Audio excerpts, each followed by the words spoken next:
हरे कृष्णा। सभी भक्तों को स्वागत है आज के श्रीमद् भागवतम कक्षा में। तो आज का श्लोक बहुत ही महत्वपूर्ण श्लोक है और बहुत सुंदर रूप से श्रील प्रभुपाद जी इस तात्पर्य में वर्णन करते हैं कि किस तरह से भगवान का जो जन्म है, भगवान की महत्ता क्या है, इसके बारे में बहुत सुंदर रूप से प्रभुपाद जी वर्णन करते हैं।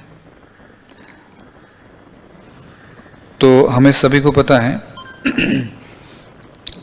श्रीमद् भगवद गीता का जो श्लोक है, चौथे अध्याय का 9वां श्लोक,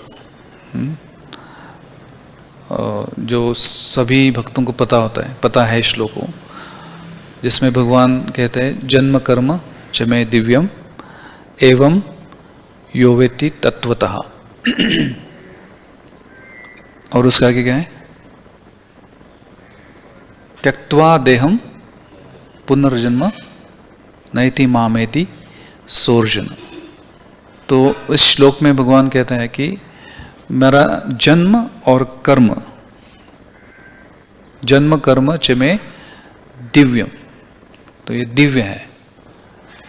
और ये दो चीज़ों को समझते हैं जो भी व्यक्ति, तो बहुत आसान है श्लोक में अर्थ उसका कि त्यक्त्वा देहम पुनर्जन्म नैति मामेति सोर्जन, कि उस व्यक्ति को पुनः जन्म नहीं लेना पड़ता है। इसका अर्थ है कि वह जन्म मृत्यु के चक्र से मुक्त हो जाता है। यानी अगर थोड़ा सा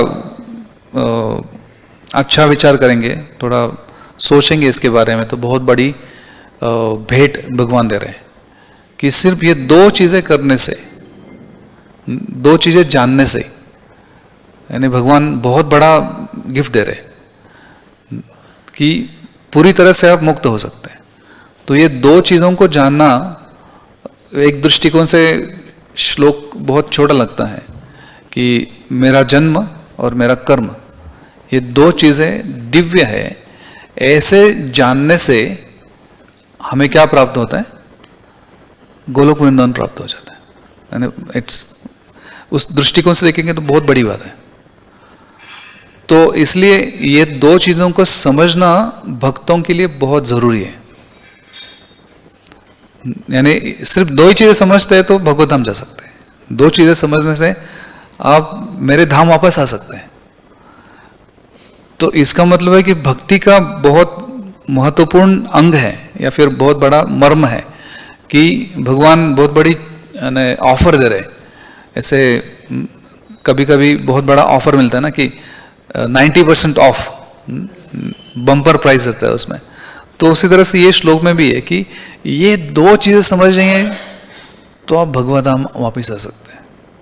तो इसलिए प्रभुपाद जी इस श्लोक में भी उस 4.9 का वर्णन करते हैं आज के श्लोक के तात्पर्य में भी, कि ये दो चीज़ें, वैसे देखा जाए तो हम हर वक्त जन्माष्टमी के पैम्पलेट पे छापते हैं और सभी भक्त पढ़ते भी हैं लेकिन वो पढ़ने के बाद भी हम थोड़ा ज़्यादा उसके ऊपर विचार नहीं करते कि हमने क्या प्रिंट किया है और उसका मथित अर्थ क्या है और उसका लाभ क्या है। तो इसलिए कभी कभी कुछ छोटे चीज़ें होते हैं, लेकिन छोटे चीज़ों में उसका बहुत बड़ा अर्थ भगवान देते हैं, उसका बहुत बड़ा फायदा हम इसमें देख सकते हैं। तो एटलीस्ट हम श्रील प्रभुपाद जी की कृपा से इतना तो थोड़ा प्रयास करने का चेष्टा कर सकते हैं कि ये दो चीज़ें किस तरह से दिव्य है। क्योंकि वैसे देखा जाए तो भक्ति में ये दो चीज़ों को समझना, और ये दो चीज़ों को समझेंगे तो जैसे शुरुआत में हमने कहा कि भगवत धाम जा सकते हैं।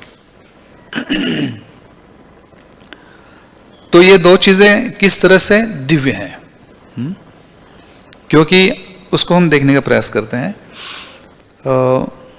तो इसके संबंध में अगर हम भागवतम का जो 8वां स्कंद है, जैसे आज का श्लोक जो है उसका श्लोक संख्या क्या है जो हमने पढ़ा? 10.3.8, 10वें श्लोक का तीसरा अध्याय का 8वां श्लोक, और भगवद गीता का चौथे अध्याय का 9वां श्लोक। और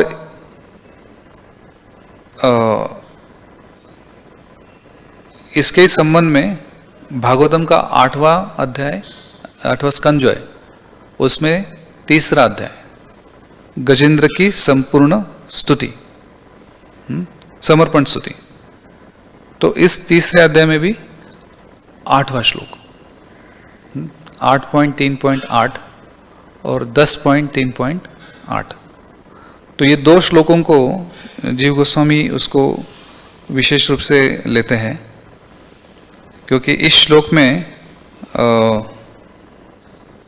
जो हम पढ़ने का या समझने का प्रयास करेंगे कि किस तरह से भगवान का जो जन्म और कर्म दिव्य है, तो इसमें और आज के श्लोक में काफी विरोधाभास है।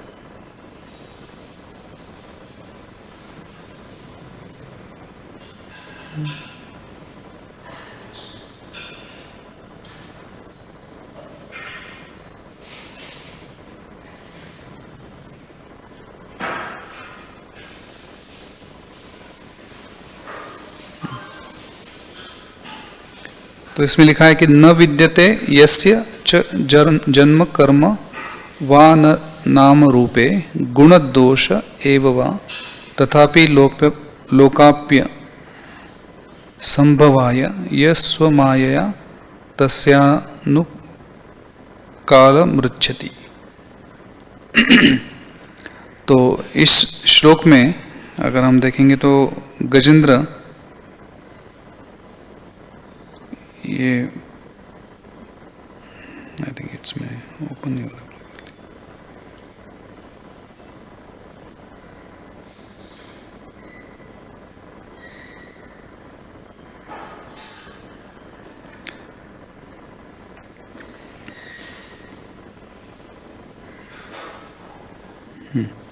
तो न विद्यते यस्य जन्म कर्म वा नाम रूपे गुण दोष एव। तो इस श्लोक में गजेंद्र वर्णन कर रहे कि भगवान जो है उन्हें जन्म नहीं है, अजन्मा है। और आज के श्लोक में हम पढ़ते हैं कि भगवान ने जन्म लिया है। तो दोनों में विशेष रूप से अगर हम देखेंगे तो जो भी इस भौतिक जगत में जन्म लेता है तो उसका जन्म जो होता है उसके खुद की इच्छा के अनुसार नहीं होता है। और जन्म से लेके मृत्यु जो है वो जीव के लिए 6 विकार होते हैं। तो जिस व्यक्ति के पास शरीर है तो उसमें विकार आता है। तो प्रथम विकार जो है वो क्या है? जन्म लेना ही पहला विकार है। तो उसमें भगवान का जन्म जो है और हमारे जन्म में बहुत बड़ा अंतर है। और ऐसा जो प्रथम विकार है इसमें हमारी इच्छा हो या न हो तो भी हमें जन्म लेना पड़ता है। लेकिन भगवान का ऐसा नहीं है। भगवान के बारे में आज के श्लोक में वर्णन करते हैं कि भगवान खुद की इच्छा से जन्म लेते हैं या प्रकट होते हैं। तो अभी ये 2 श्लोक जो है 8.3.8 और 10.3.8 उसमें एक दृष्टिकोण से देखेंगे तो थोड़ा विरोधाभास है। गजेंद्र बोलते हैं कि भगवान का रूप नहीं है, भगवान अजन्मा है। और आज के श्लोक में भगवान जन्म लिए हैं। ऑफ कोर्स प्रभुपाद जी तात्पर्य में सीधा डायरेक्टली लिखते हैं कि किस तरह से जन्म लिया है। लेकिन एक दृष्टिकोण से देखेंगे तो देवकी के द्वारा भगवान प्रकट हुए, लेकिन हमारे तरह से प्रकट नहीं हुए। उनकी इच्छा के अनुसार उनके हृदय में प्रकट होके बाद में उनके सामने प्रकट हो जाते हैं। तो आगे जाके वर्णन भी ऐसा आता है कि भगवान उनके हृदय में स्थित थे और ऐसा प्रतीत हो रहा था कि उनके गर्भ में है, लेकिन वहाँ पर सिर्फ हवा था। वास्तविक रूप से भगवान वहाँ पे हमारे जैसे एक माँ की कोख में अटके हुए नहीं थे, वो सीधे प्रकट हुए। तो जीव गोस्वामी भी वर्णन करते हैं कि भगवान को जानने के लिए एक वस्तु जानना बहुत जरूरी है कि भगवान ऐसे एकमेव ऐसे व्यक्ति है जिनमें बहुत विरोधाभास है। भौतिक जगत के किसी व्यक्ति के पास इतना विरोधाभास नहीं होता है। यानी किसी व्यक्ति को स्नान करना है तो ऐसा नहीं हो सकता कि उसने स्नान भी किया और गीला भी नहीं हुआ, तो ये बहुत विरोध। अगर ऐसा सुनेंगे हम वाक्य कि हमने स्नान भी किया और हम गीले भी नहीं हुए, तो ऐसा संभव नहीं है। लेकिन जीव गोस्वामी और श्रील प्रभुपाद जी आज के तात्पर्य में बोलते हैं कि भगवान जन्म भी लेते हैं और अजन्मा भी है। तो ये विरोधाभास जो है वो सिर्फ भगवान में ही हमको दिखाई देता है, किसी अन्य जीव में हम ऐसा कभी देख नहीं सकते हैं। तो भगवान, जैसे हमने कुछ हफ्तों पहले वो लीला सुना कि मृद भक्षण लीला, तो भगवान ने मिट्टी खाई, लेकिन जब भगवान के मुंह में यशोदा माई देखती है तो उसमें क्या देखती है? पूरा विश्व देखती है, ब्रह्मांड देखती है। लेकिन भगवान कौन से आकार के थे? बालक के रूप में ही थे, बालक के रूप में ही थे, मध्यम आकार के थे, लेकिन पूरा सृष्टि उनके अंदर समाया था। हम ऐसा कभी नहीं कर सकते, हमारा आकार मध्यम ही है और हम सर्वव्यापी नहीं हो सकते। लेकिन भगवान का आकार मध्यम होने के बाद भी भौतिक रूप से देखेंगे तो छोटा ही आकार था, लेकिन सर्वव्यापी थे। तो ये जो विरोधाभास है वो सिर्फ हम भगवान में ही देख सकते हैं। और इसलिए हमारे आचार्य कहते हैं कि ये विरोधाभास होने के कारण भगवान पूर्ण पुरुषोत्तम है, इसलिए उनका जन्म जो है वो भौतिक नहीं हो सकता है, क्योंकि उनमें इस तरह का विरोधाभास है जो किसी जीव में पाया नहीं जाता है। इसलिए भगवान जन्म भी लेते हैं, लेकिन उसी के साथ वो अजन्मा भी है। तो ये जो इतना विरोधाभास है, तो इतना विरोधाभास जो है वो एक साधारण जीव में कभी पाया नहीं जा सकता है। तो ये हुआ एटलीस्ट प्रथम कि किस तरह से भगवान इसमें, अगर हम देखेंगे कि एक जगह पे एक भक्त प्रार्थना कर रहे हैं कि भगवान अजन्मा है, और आज के श्लोक में भगवान जन्म लेते हैं, तो ये बहुत बड़ा विरोधाभास है। तो ऐसा विरोधाभास जिस व्यक्ति में है, यानी दो नॉर्थ और साउथ पोल है, दक्षिण और उत्तर ध्रुव दोनों एक जगह पे है,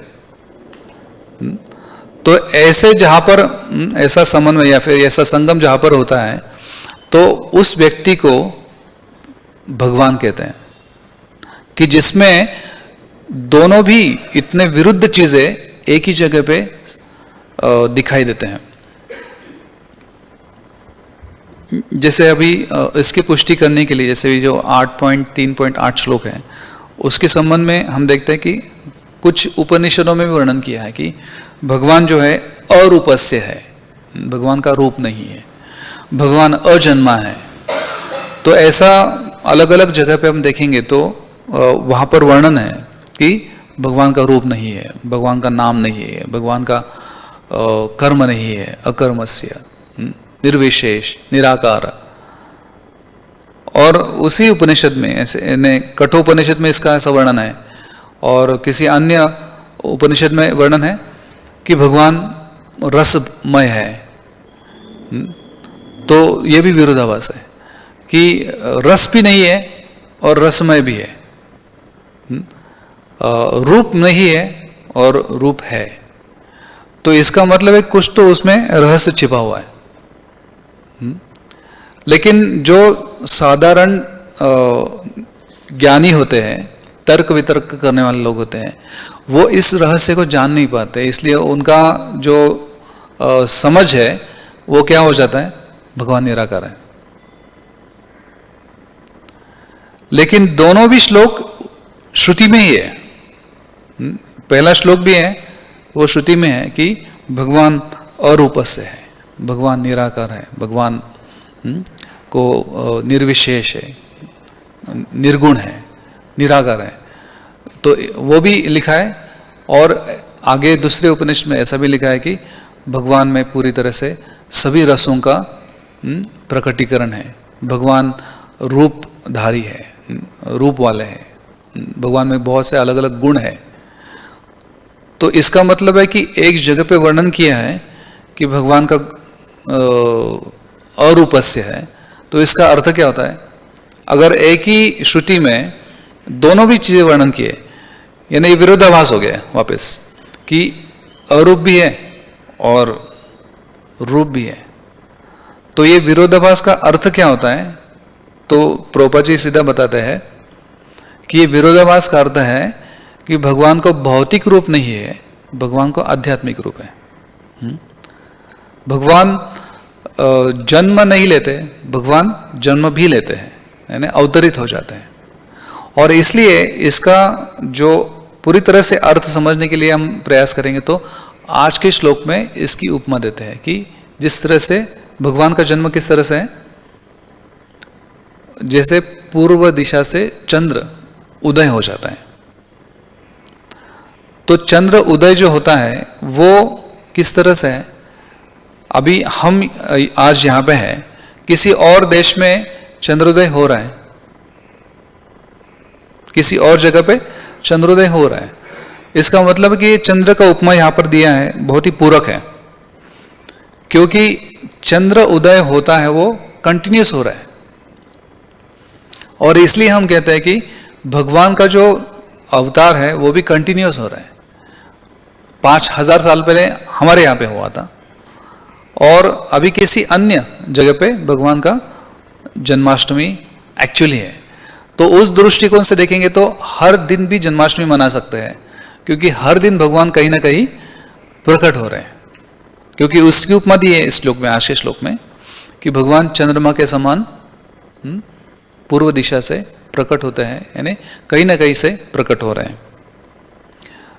तो ऐसे जो बहुत ही विस्मयकारी, बहुत ही आश्चर्यकारी जो व्यक्ति है, उनको हम भगवान कहते हैं। तो इसलिए भगवान कुछ साधारण व्यक्ति नहीं है, इसलिए भगवान का जन्म जो है वो दिव्य है।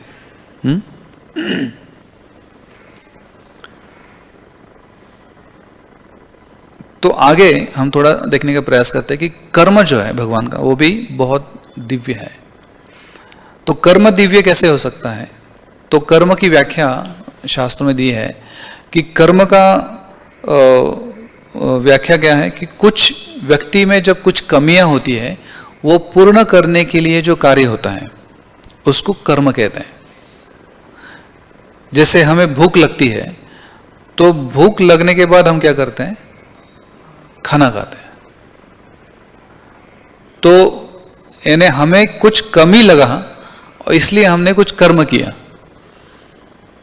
जैसे अगर हमको कहीं एक जगह से दूसरी जगह जाना है तो गाड़ी में पेट्रोल नहीं है तो हम कहाँ जाएंगे?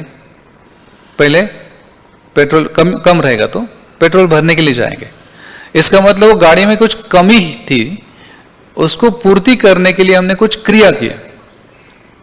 इसका अर्थ है कि भगवान कर्म का मतलब क्या हुआ कि कुछ कमी पूरी करने के लिए किया गया हुआ कार्य है। तो अभी प्रश्न ये उठता है कि कृष्ण में कुछ कमी है क्या? यानी उनकी कुछ कमियां थी, उसको पूरा करने के लिए कृष्ण ने काम किया, ऐसा कह सकते हैं क्या? नहीं कह सकते। तो फिर कर्म कैसे हो सकता है? अगर उनमें कुछ कमी नहीं है तो फिर वो उनका कर्म जो है करने की उनको आवश्यकता ही नहीं है। तो भी हम देखते हैं कि कृष्ण कर्म करते हैं। यानी पहला कर्म कौन सा है कि जन्म लेना, ये भी कर्म हुआ, क्रिया हो गया। लेकिन कृष्ण में कुछ अपूर्ण इच्छा है क्या? अतृप्त इच्छा है क्या? उसके लिए उन्होंने जन्म लिया? तो ऐसा प्रश्न पूछेंगे तो नहीं है। उसमें कुछ, भगवान में कुछ अपूर्णता नहीं है। तो भी भगवान क्रिया कर रहे, कर्म कर रहे हैं, और फिर ऐसा कर्म दिव्य कैसे हो सकता है? तो उसका एक थोड़ा सा छोटा उदाहरण देके हम समझ सकते हैं कि किसी व्यक्ति के पास अगर वो बहुत खुश हो गए, मान लीजिए हम कभी खुश हो जाते, बहुत ही आनंद हो जाते, कुछ हमें प्राप्ति हो गई, और वो प्राप्ति होने के बाद यानी कोई व्यक्ति का अगर कुछ बहुत ही खुश हो गया तो क्या करता है वो? खुशी में क्या करता है?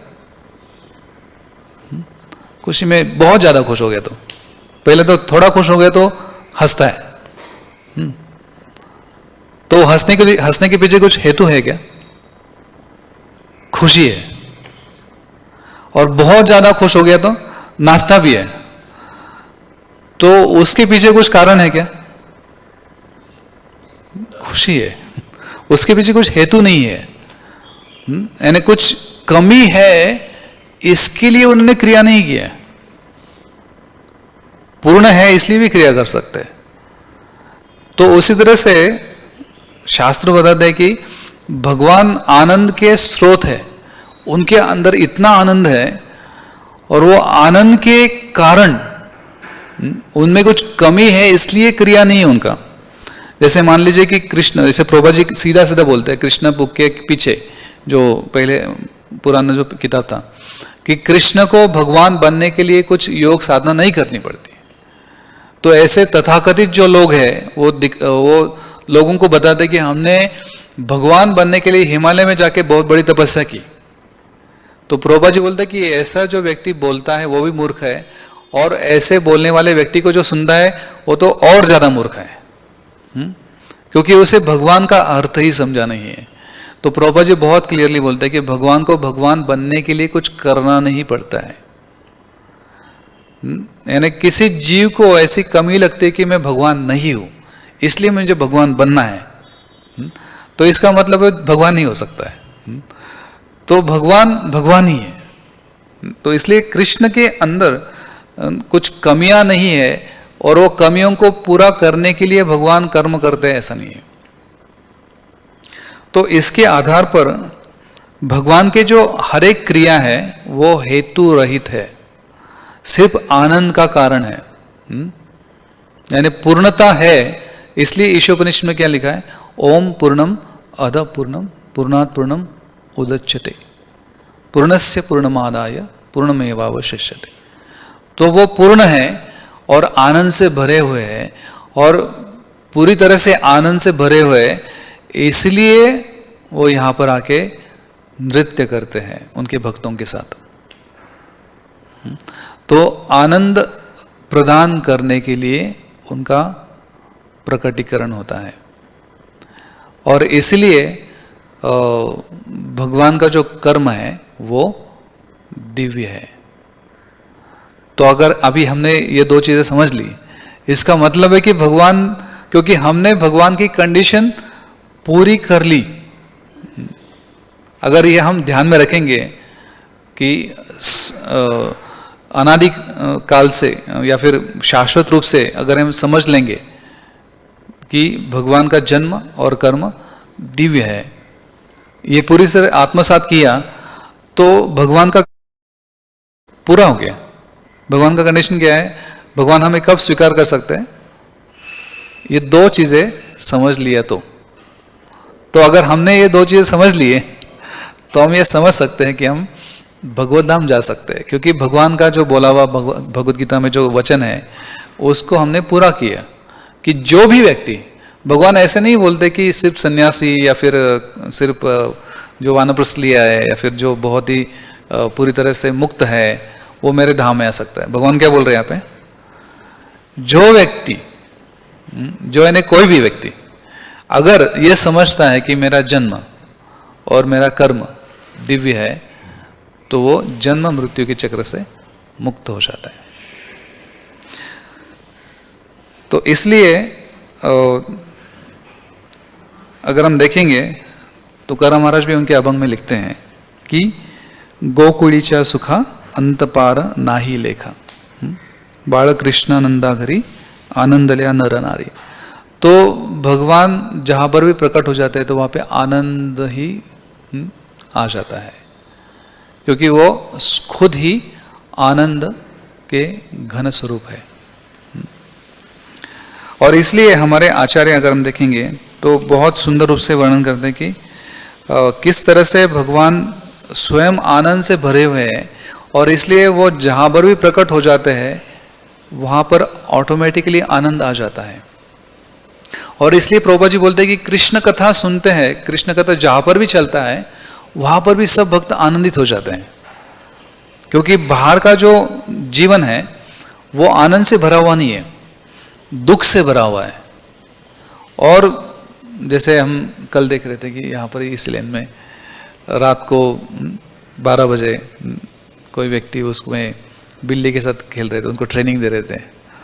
तो मैं उस वक्त सोच रहा था कि जीव के पास उस वक्त मेरा जप चल रहा था, तो मैं सोच रहा था कि अगर मैं भक्त नहीं होता था तो मैं भी ऐसे आधी रात में कृष्ण जन्म मनाने के बदले बिल्ली को ट्रेनिंग देता था। क्योंकि भौतिक जीवन इतना शुष्क है कि उसमें क्या करना है। अभी कभी कभी हमें रात को नींद नहीं आता है, तो नींद न आने के कारण व्यक्ति ऐसे कुछ तो भौतिक चीजें करते रह गए, और वो उसका नेक्स्ट जन्म पक्का कर रहा है, क्योंकि उसके मन में उसी प्राणी के प्रति विचार आएंगे ना, बिल्ली का ट्रेनिंग, बिल्ली का ट्रेनिंग तो बिल्ली बनने वाला है। तो हम देख सकते हैं कि ऐसा जन्म जिसमें बहुत ही रुष्कता है, शुष्कता है, तो इसमें कुछ आनंद नहीं है, और वो आनंद नहीं है, खाली मन है, सता रहा है, तो उसको कुछ तो एंगेजमेंट चाहिए। और अगर हम हमारे जीवन में ट्रेनिंग देते हैं कि हमें जैसे भी समय मिले तो हम भगवान का स्मरण करना चाहिए, भगवान का नाम जप करना चाहिए, तो आधी रात हो या ब्रह्म मुहूर्त हो या फिर दिन हो, रात शाम हो, सब जगह पे क्या करते भक्त कंटिन्यूअसली भगवान का नाम ले रहे हैं। तो वो एंगेजमेंट इतना सुंदर है, इतना मधुर है कि उसमें कुछ समस्या नहीं है मन के बारे में। लेकिन बाहर के भौतिक जीवन में बहुत बड़ी समस्या है कि उसमें क्या करना है पता ही नहीं है। और इसलिए फिर अगर पाश्चिमात्य देश में देखेंगे तो कुत्तों के कंपटीशन रहते हैं, बाद में बिल्ली के कंपटीशन रहते हैं, कुत्तों का ड्रेसिंग रहता है, बिल्ली के अलग अलग हेयर स्टाइल बनाते लोग, उसमें समय देते हैं। वही 500 साल पहले भी चैतन्य महाप्रभु के चैतन्य चरितामृत में वर्णन आता है कि लोगों के पास इतना पैसा हो गया था कि कुत्ते बिल्लियों का शादी लगा रहे थे। अभी भी वही हो रहा है। तो भक्ति का आचरण नहीं होगा तो फिर जीव ऐसे बहुत ही तुच्छ क्रियाओं में लग जाएगा, और ऐसे तुच्छ क्रिया में लगेंगे तो जन्म मृत्यु के चक्र पक्का है। लेकिन भगवान के बारे में सुनने का प्रयास करेंगे तो फिर आनंद तो है ही। जैसे ही कृष्ण के बारे में सुनते हैं, ऐसे परसों हमें एक व्यक्ति ने फोन किया, बहुत बड़े बिजनेसमैन है, तो बहुत दिनों के बाद फोन किया, तो उनको हमने बताया कि हरे कृष्ण कैसा है, तो उन्होंने अच्छा उत्तर दिया। बोले कि जैसे ही आपको फोन किया ना, तो हरे कृष्ण सुनने से अच्छा लगता है। तो मैं बाद में सोच रहा था कि यानी बाहर के लोगों के लिए सिर्फ हम एक प्रेम से स्मित हास्य करते हैं तो उनके जीवन में बहुत बड़ा पूर्णता आ जाता है। लेकिन बहुत बार हम खुद सोचते नहीं है कि ये सिर्फ बोलने से, यानी उन्होंने जो उत्तर दिया कि एक्चुअली बोले कि मैं आपको कभी भी फोन करता तो मुझे बहुत अच्छा लगता है। और अच्छा क्यों लगता है? क्योंकि हम हरे कृष्ण बोलते हैं इसलिए अच्छा लगता है। हमसे कुछ अच्छा नहीं होता है। हम भी कृष्ण के बारे में कुछ सुनने का और या फिर किसी को याद दिलाने का प्रयास करें, इसीलिए उसके जीवन में आनंद आ जाता है। तो इसका मतलब है कि कृष्ण के बारे में जितना हम सुनने का प्रयास करेंगे तो आनंद का अनुभव कर सकते हैं। और कृष्ण के बारे में कुछ है नहीं है किसी व्यक्ति के पास, तो वो कभी आनंद नहीं प्राप्त कर सकता है, कभी पूर्णता प्राप्त नहीं कर सकता है। और इसलिए कृष्ण का जो जन्म है वो आनंद से भरा हुआ है।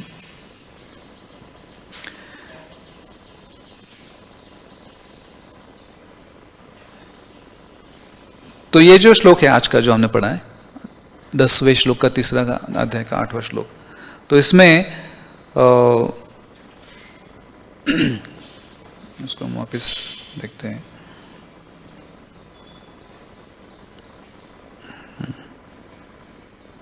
तो उसमें एक काल पर शोभन, आगे वाले कुछ श्लोकों में आता है। प्रथम श्लोक जो है 10वें स्कंद का 8वां अध्याय का, सॉरी तीसरे अध्याय का, अतः सर्व गुणोपेत काल परम शोभन, यानी जब कृष्ण प्रकट हो जाता है, काल कभी शोभनीय होता है क्या? मेरा काल आ गया तो शोभनीय हो सकता है? नहीं हो सकता है। यानी काल बहुत भयानक है, क्योंकि वो सबका नाश करता है। कालोस्मि लोक क्षयकृत, कृष्ण भगवद गीता में बोलते हैं कि काल किसी को अच्छा लगता नहीं है, क्योंकि वो हानि करने वाला है। और इस जगत में वही काल जो तमोगुण को पूरी तरह से धारण करता है, उसे हम महाकाल कहते हैं, शिवजी। तो शुकदेव गोस्वामी इस श्लोक में वर्णन करते हैं कि ऐसे महादेव जो महाकाल है, जो सभी का नाश करने वाले हैं तांडव नृत्य करके, जो तमोगुण के अधिष्ठाता है। एक्चुअली इसलिए महादेव को इस भौतिक जगत में बहुत महान ऐसा शक्तिशाली व्यक्ति को समझ के स्वीकारते हैं, क्योंकि उसमें विनाश करने की शक्ति है। तो ऐसा जो महाकाल है, जिसे देख के सब लोग डर जाते हैं, तो शुकदेव गोस्वामी इस श्लोक में बोल रहे हैं कि भगवान जो सभी गुणों के आगार है, वो जब प्रकट हुए तो ऐसा काल परम शोभनीय हो गया, जो कभी शोभनीय नहीं होता है। क्योंकि मृत्यु जो है इस जगत में किसी को अच्छा लगता नहीं है। और मृत्यु वास्तविक रूप का अर्थ क्या है कि उस शरीर का, उस देह का काल पूर्ण हो गया। तो काल पूर्ण हो गया, इसका मतलब है वो बहुत दुख का अनुभव करेंगे। लेकिन भक्तों के लिए काल कभी पूर्ण होता ही नहीं है। क्यों? क्योंकि उन्होंने जो काल के मूल स्रोत है उनका शरण लिया है। और इसलिए भगवान जब यहां पर प्रकट होते हैं तो उसमें भी काल बहुत खुश हो जाते हैं, परम शोभनीय हो जाते हैं। तो ऐसे भगवान जिसके प्रकट होने के कारण काल शोभनीय हो जाता है, नहीं शोभनीय नहीं, परम शोभनीय हो जाता है, गलती से बोला, परम शोभनीय होता है। तो निश्चित रूप से भक्त ऐसे भगवान का शरण लेंगे तो फिर वो काल से कभी प्रभावित नहीं हो सकते। और इसलिए हम 14 स्कंद में देखेंगे तो ध्रुव महाराज का वर्णन करते हैं कि वो भगवतम कैसे गए, मृत्यु के सिर के ऊपर पैर रख के भगवत धाम से जो विमान आया था उसमें चढ़े। तो इसका मतलब क्या होता है कि उन्हें कुछ डर ही नहीं था। और वैसे ही हम देखेंगे श्रील प्रभुपाद जी भी जब समाधि लिए, समाधि लेने के पहले उन्हें पूछा गया था ना कि स्वामी जी आपने 10 साल में 40 रुपए से अरबों का संपत्ति प्राप्त किया, क्योंकि इतने मंदिर बने, तो आपकी और कुछ इच्छा है क्या? प्रभुपाद जी क्या बोले, मेरी इच्छा थे ही नहीं, मेरी इच्छा तो इस जगत में आने की नहीं थी, लेकिन कृष्ण ने बोला जाओ बोल के इसलिए मैं आया, और मेरा सेवा पूरा हो गया, मैं वापिस जा रहा हूं। तो ऐसा एकदम साधारण से प्रभुपाद जी बोल दिए। तो ये इतना बोलना बहुत आसान नहीं है, लेकिन भक्तों के लिए ऐसा कठिन वस्तु भी बहुत आसान हो जाता है, क्योंकि वो ऐसे भगवान की शरण लेते हैं जिसके प्रकटीकरण के कारण मात्र से ही काल भी परम शोभनीय हो जाता है।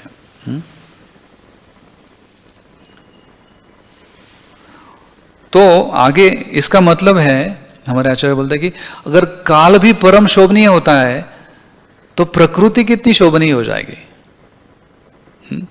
क्योंकि काल सबसे भयानक चीज है पूरे ब्रह्मांड में। अगर वो शोभनीय हो जाता है तो प्रकृति भी परम शोभनीय हो जाती है। इसलिए आगे जैसे भी इस श्लोक में, तीसरे अध्याय के जो श्लोक अगर आप बाद में जाके पढ़ेंगे तो उसमें हर एक वस्तु के बारे में शुकदेव गोस्वामी कहते हैं कि जैसे काल परम शोभनीय हो गया, निसर्ग वो भी खिल उठा, उसमें प्रफुल्लिता आ गई। और इसलिए बोलते हैं कि जो दिशाएं थी, दूसरा श्लोक जो है, दिशा जो थी और जो दुर्ग थे या फिर जो नक्षत्र थे, जो तारकाएं थे, वो भी बहुत शांत हो गए। तो अभी हम देखेंगे तो एस्ट्रोलॉजी में हम हमारा हर एक व्यक्ति का पत्रिका देखते हैं, उसमें क्या देखते हैं, उसके तारे कैसे थे, जन्म लिया उस टाइम मंगल का प्रभाव जा रहेगा तो मांगलिक रहता है वो, तो उसको मांगलिक ही व्यक्ति को चुनना पड़ता है। यानी उसके जन्म के समय में तारों का स्थिति कैसा था, उसके अनुसार उसका स्वभाव बन जाता है, उसके अनुसार उसके पूर्व कर्म के अनुसार ही होता है वो। लेकिन जब कृष्ण प्रकट हो जाते हैं तो सभी तारा का गण जो है वो बहुत अच्छे स्थिति में स्थित हो जाते हैं। यानी जो अलग अलग तारा गण थे वो जैसे विशेष रूप से उस वक्त कौन सा नक्षत्र प्रकट हो गया, रोहिणी नक्षत्र प्रकट हो गया, जो बहुत ही शुभ माना जाता है।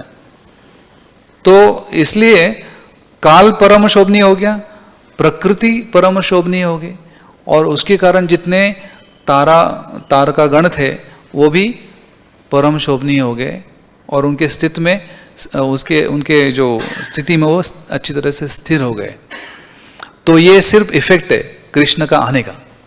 तो हम कल्पना कर सकते हैं कि किस तरह से शुक्रदेव गोस्वामी इस अध्याय में वर्णन करते हैं कि कृष्ण आते हैं तो उसमें कितना अच्छा इफेक्ट हो जाता है। इसलिए भक्ति रसामृत संधि में हम पढ़ेंगे, भक्ति करने से जीव के जीवन में भक्ति आ जाता है तो उसके कारण क्या होता है,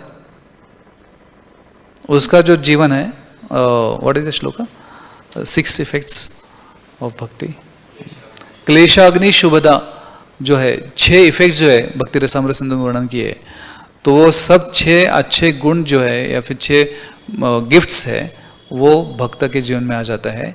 उसका जो भौतिक जीवन का जो क्लेश है, क्लेश का अग्नि है, वो पूरी तरह से शांत हो जाता है।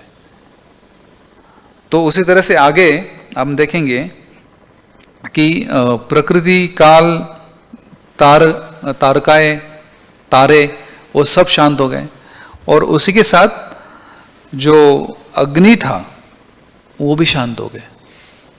इन्हें कृष्ण प्रकट होने के पहले जितने भी ऋषिगण यज्ञ कर रहे थे, उनके यज्ञ में जो यज्ञ कुंड से जो अग्नि आ रहा था वो अशांत था, सबको दाह दे रहा था कंस के कारण, क्योंकि अधर्म बढ़ गया था। तो जैसे ही कृष्ण आए तो शुक्रदेव गोस्वामी बोलते कि उनकी जो यज्ञ कुंड की अग्नि जो थी वो भी पूरी तरह से मंद हो गई, यानी बहुत अच्छी तरह से उसका जो ज्वालाएं थे बहुत सुंदर रूप से दिख रहे थे। तो ये इफेक्ट है भगवान का आने का, भगवान का जन्म का। तो उसमें हमारे कुछ आचार्य हैं तो वो वर्णन करते हैं कि उसका एक, जैसे मैं पिछली बार बता रहा था कि जो आचार्यगण है वो कवि, श्रेष्ठ कवि है। जैसे हर एक वैष्णव जो जितना प्रगति करता है तो उसमें 26 गुण प्रकट हो जाते हैं, तो उसमें से एक गुण कौन सा है, कवि। तो जीव गोस्वामी, 6 गोस्वामी, ये भी सब बहुत महान कवि है, श्रील प्रभुपाद जी। तो उसमें से वो वर्णन करते हैं कि अग्नि जो है वो सोच रहा था कि पूर्व अवतार में भगवान कृष्ण श्री राम के रूप में प्रकट हुए थे, और अग्नि सोच रहे थे कि मैंने उनकी पूर्व अवतार में उनकी जो पत्नी थी उनको उन्होंने जो अग्नि परीक्षा करने के लिए कहा था, तो उस अग्नि परीक्षा के समय मैंने सीता माता को हानि नहीं पहुंचाई थी, और इसके कारण मुझे भगवान की कृपा मिली थी।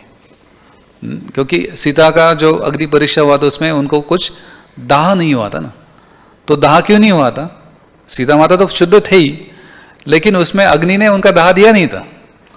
तो अग्नि ने दाह नहीं दिया था, इसलिए भगवान राम उनके ऊपर बहुत कृपाशील हो गए थे।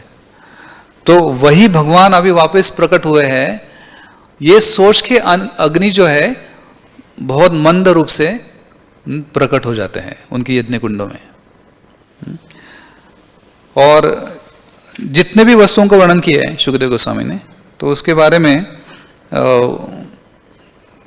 बहुत सुंदर ऐसा वर्णन आता है कि ऐसा समय तो हो गया अभी, लेकिन 2-3 चीज़ों को हम देखेंगे कि सब जो समुद्र था उसका भी वर्णन आता है कि समुद्र बहुत मंद रूप से बह रहा था। जैसे अगर हम जगन्नाथपुरी में जाएंगे तो वहाँ पे बहुत बड़ी बड़ी लहरें आती है, तो बहुत ही अशांत स्वरूप है समुद्र का। लेकिन जिस क्षण में आधी रात में भगवान प्रकट हुए तो उस वक्त वर्णन आता है कि समुद्र जो था वो भी बहुत मंद, बहुत सुंदर रूप से वो उनकी लहरी प्रकट हो रहे थे। तो उसका कारण क्या है?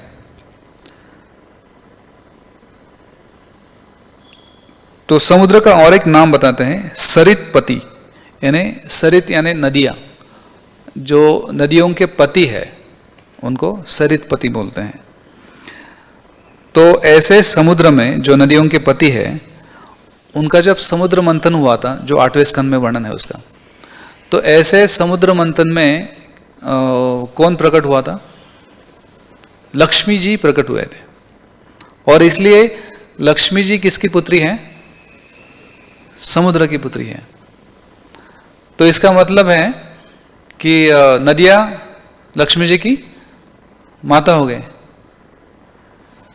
तो समुद्र और नदी बहुत हर्ष उल्लासित हुए थे, आनंदित हुए थे ये जान के कि अभी हमारे जमाई आने वाले हैं। क्योंकि भगवान कृष्ण किससे विवाह करेंगे? लक्ष्मी जी से विवाह करेंगे, तो इसलिए वो आनंदित हुए। तो हमारे आचार्य कैसे सोचते हैं? हम जो समुद्र को देखते तो हमारे मन में कुछ आता नहीं है, लेकिन जब आचार्यों से सुनेंगे तो समझ में आएगा कि समुद्र का वास्तविक स्थान क्या है, नदियों का वास्तविक स्थान क्या है। और उसी तरह से बोलते हैं कि नदियाँ भी बहुत प्रसन्न थी। एक जगह पे एक अलग श्लोक में आता है, क्यों? क्योंकि नदियाँ जो है वो कहाँ से बहती है? जैसे अभी करा नदी है सासवड़ की, वो ब्रह्मगिरी पर्वत जो है गराडे में, वहाँ से उसका उगम है। तो नदियों का उगम जो है पर्वत से होता है। तो इसका अर्थ क्या हुआ कि नदी एक स्त्री है। सभी नदियाँ एक स्त्रियाँ है, गंगा माता बोलते हैं हम। तो नदियों का जो होम क्या बोलते हैं, माहिर, मैका जो होता है, तो वो पर्वत हुआ। तो नदियाँ कृष्ण अवतार होने के बाद, कृष्ण जन्म होने के बाद बहुत हर्ष उल्लासित या फिर बहुत आनंदित हुए। क्यों? क्योंकि वो सोच रहे थे कि उनके भगवान ने उनके पूर्व अवतार में क्या किया था? सेतु बांधा था। तो सेतु बांधने के लिए उन्होंने किसका इस्तेमाल किया था? पर्वतों का इस्तेमाल किया था। तो नदियाँ सोच रहे थे कि भगवान इतने अद्भुत है कि उन्होंने उनके पूर्व अवतार में हमारा ससुराल, क्योंकि नदियाँ कहाँ जाती है? समुद्र में जाती है ना, तो उसका ससुराल हुआ वो। तो हमारे ससुराल में उन्होंने मैका लाया था पूर्व अवतार में, और इसलिए अभी वही भगवान वापस प्रकट हो रहे, इसलिए नदियाँ भी बहुत हर्षोल्लासित हुए।